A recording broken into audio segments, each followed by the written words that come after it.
সে এসছে সুদূর গ্রাম থেকে, সারা জীবনে যে অর্থের পুঁজি হোয়াট এভার কস্ট বা দেয়ার সেই সব কিছুকে দিয়ে তার বাড়িতে তার মা, আপনি দেখতেই পাচ্ছেন সিঙ্গেল মাদার, তাকে বড় করেছে, সেখানে সবকিছু দিয়ে তাকে এইখানে ভর্তি করানো হয়েছিল to continue his education engineering কলেজে। এবং এই মেকানিক্যাল ইঞ্জিনিয়ারিং পড়তে যাওয়ার সময়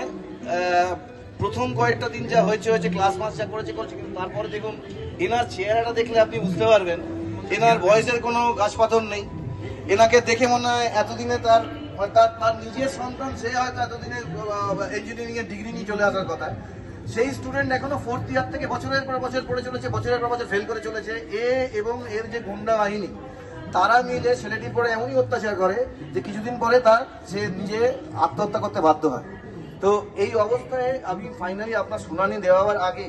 একবার ওনার মার কাছ থেকে আপনার কাছে শুনিয়ে দিতে চাইছি যে একবার দুবার যতবার তার ফোনের মারফত কথোপকথন হয়েছিল, what was the so called